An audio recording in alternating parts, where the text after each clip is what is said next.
So this is my morning commute. I probably shouldn't be doing this when I'm driving, but I'm pretty cautious.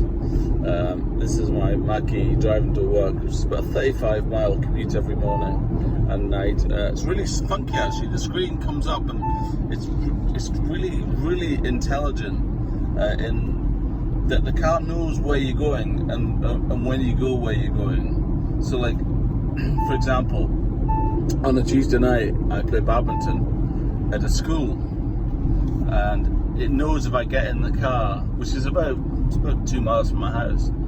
So as soon as I get on the car on a Tuesday night at 6 o'clock, it knows that I'm going, and it comes up with a message saying the traffic to People's High School is clear. When I get in the car in the morning, it says the traffic to Livingston is clear. When I get in the car at 5:30 at night, it says traffic to home is clear.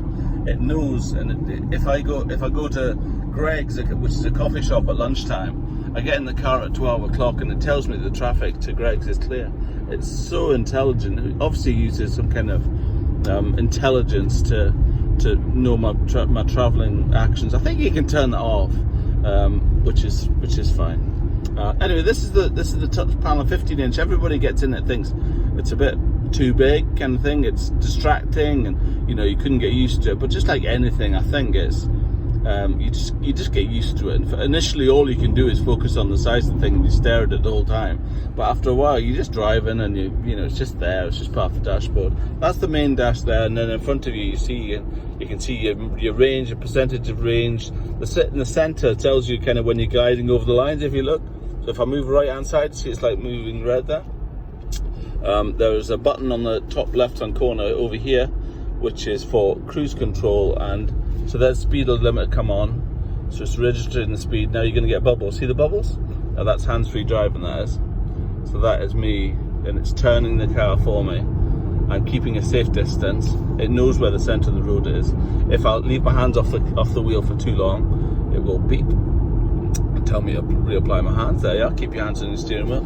So you got to put them back on. So it keeps it safe. I don't think it's not hands-free driving in the sense that you just drive a whole journey without using your hands. I think it's more as a, I guess if you were on a long journey and you got distracted a little bit for a second, and you look away somewhere and you suddenly kind of go, oh my god, I'm traveling over there. I think that just doesn't happen. All you've got to do is have your hands on, and I guess you could technically fall asleep at the wheel, and the beeps would come on, and then finally your hands would come off the wheel and the car would actually beep really loud and eventually come to a halt.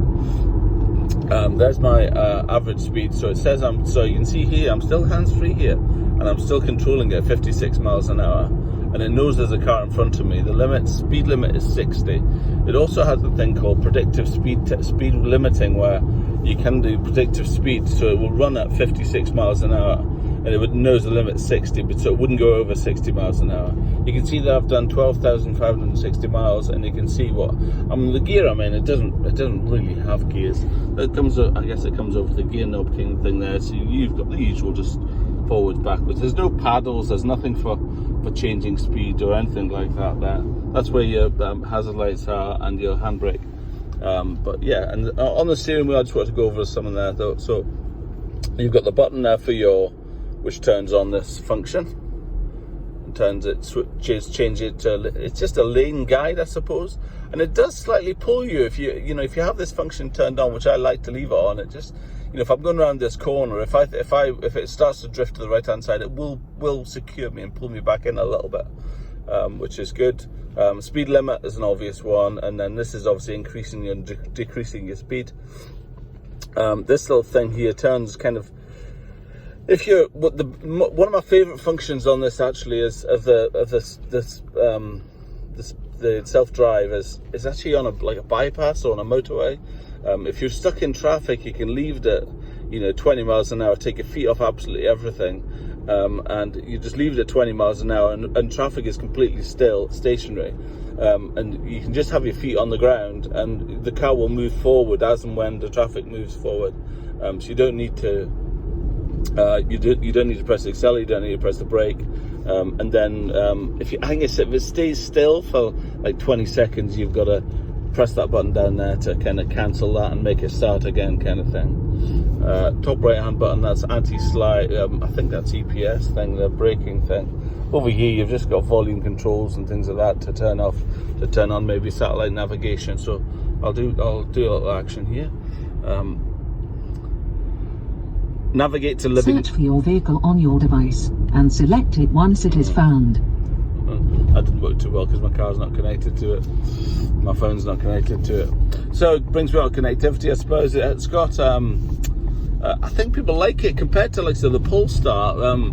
A lot of people have told me they really like the Mache because it's got Apple CarPlay, where apparently the Polestar doesn't. It's only Google, and apparently that's a decision enough to stop people from buying a car. But there you go.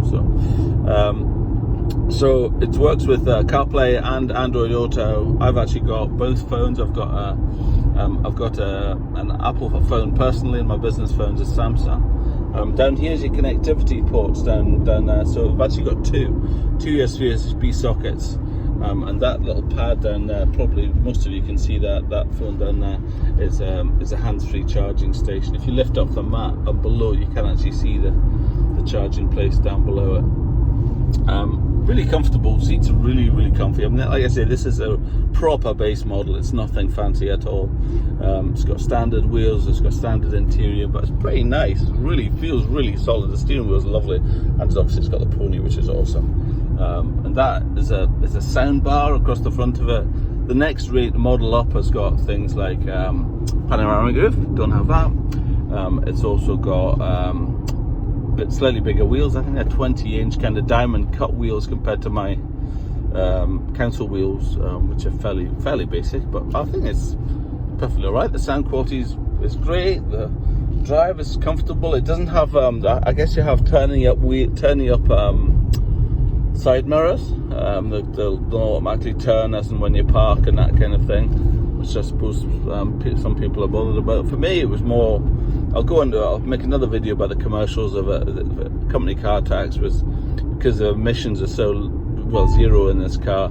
The car tax went from I think it was 10% or 12% of the retail price of the car per annum as a benefit in kind to zero. So I went from my BMW 330, like I say, which was hybrid, went from £5,019 a year to £178 a year. So I think I probably save about £250 a month in company car tax as a company car driver. So anyway, that's enough about all of that. I'll see you later. I'll get myself onto work, and I do want to sit at my desk at some point and do a small video about the commercials and I guess how I chose the car in the first place, that kind of thing. But I certainly love it, and can't recommend it enough, to be honest. I haven't really had any major glitches at all. Okay, well, hope you all have a good day. We've got sunshine in Scotland, and I'm a happy chappy. Cheers, bye.